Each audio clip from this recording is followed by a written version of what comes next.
মানালি যাওয়ার পথে আমরা এক নতুন সঙ্গীকে পেয়েছিলাম। সে আর কেউই নয়, সে বিপাশা নদী। বেশ সুন্দর তার রূপ। সেদিন পৌঁছতে পৌঁছতে আমাদের রাত হয়ে গিয়েছিল। দিনের শোভার থেকে রাতের শোভাও পাহাড়ের কোনো অংশে কম নয়। বেশ সুন্দর লাগছিল পাহাড়ের রূপ।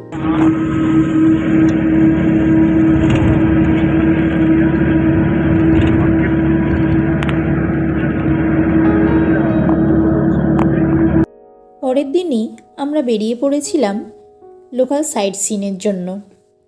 লোকাল সাইট সিনের মধ্যে প্রথমেই ছিল হিড়িম্বা দেবী টেম্পল।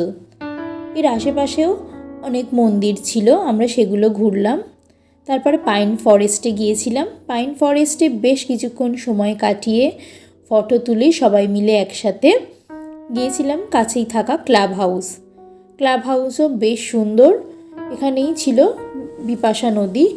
বিভিন্ন অ্যাক্টিভিটিস হচ্ছিল এখানে। আমাদের সঙ্গীরা এখানে অ্যাক্টিভিটিস করছিল। আমরা সেখানে অনেকটা সময় কাটিয়ে একটু ম্যাগি খেয়ে আবার বেরিয়ে পড়েছিলাম।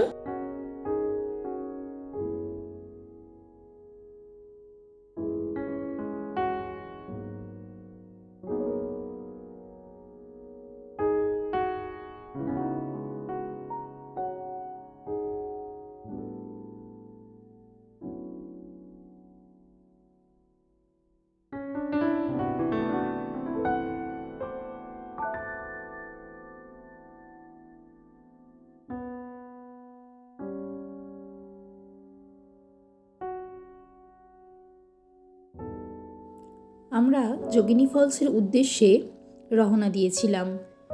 রাস্তা বলতে তেমন কিছুই ছিল না, পাহাড়ি পথ বেয়ে বেয়ে উঠছিলাম। রাস্তাটা যে এত দুর্গম ছিল এটা জানা ছিল না। এক প্রকার আমাদের অবস্থা হয়েছিল, দেখতেই পাচ্ছেন, হামাগুড়ি দিয়ে ওঠার মতো। অবশেষে যোগিনী ফলসের দেখা মিলেছে। কি সুন্দর তার রূপ, উপর থেকে আস্তে আস্তে ঝরে পড়ছে, দেখতেই পাচ্ছেন আপনারা।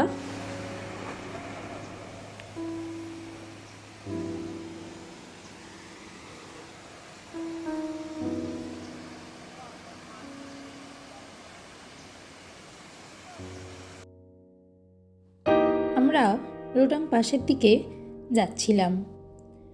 পাশে ছিল সুন্দর আপেল বাগান, আঁকাবাঁকা রাস্তার মনোরম দৃশ্য আর প্রকৃতির সৌন্দর্য উপভোগ করতে করতে আমরা বেশ মজা করে যাচ্ছিলাম রোটাং পাশের দিকে।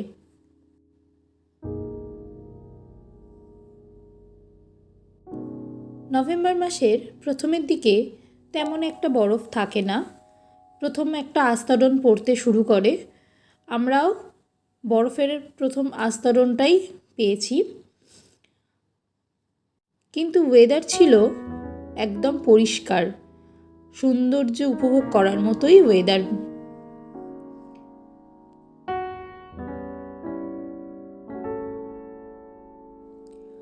অবশেষে আমরা রোটাং পাসে এসে পৌঁছালাম।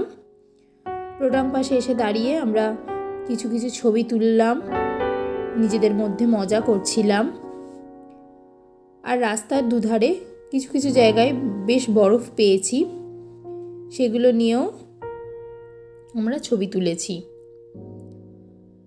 এক এক জায়গায় বরফ এমন আকৃতি ধারণ করেছিল যেন মনে হচ্ছিল কোনো কোনো মূর্তি বসে আছে। আমাদের সঙ্গীরা বরফ নিয়ে খেলতে শুরু করে দিয়েছে বরফ পেয়ে।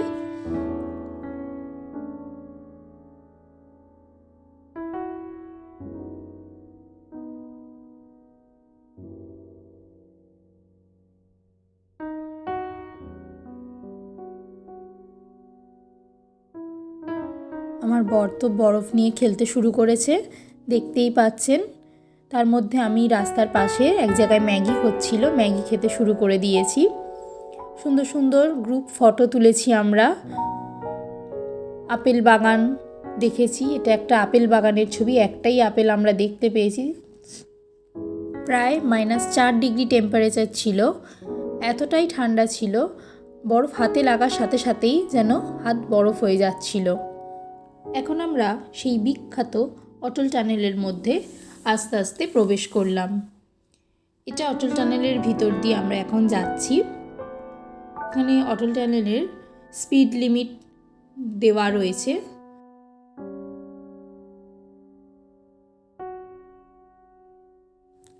অনেক ঘোরা হলো, আমরা চণ্ডীগড় এয়ারপোর্ট এসে পৌঁছালাম। এয়ারপোর্ট এসে সমস্ত প্রসেসিং কমপ্লিট করে আমরা যতক্ষণ প্লেনের জন্য ওয়েট করছিলাম তার মধ্যেই সময় বার করে একটু এদিক ওদিক ঘুরে ফটো তুলে নিজেদের মতো করে সময় কাটাচ্ছিলাম। আরও অনেক কিছু ছিল যা আপনাদের সাথে শেয়ার করতে পারলাম না, তা ডেসক্রিপশানে দিয়ে দিলাম।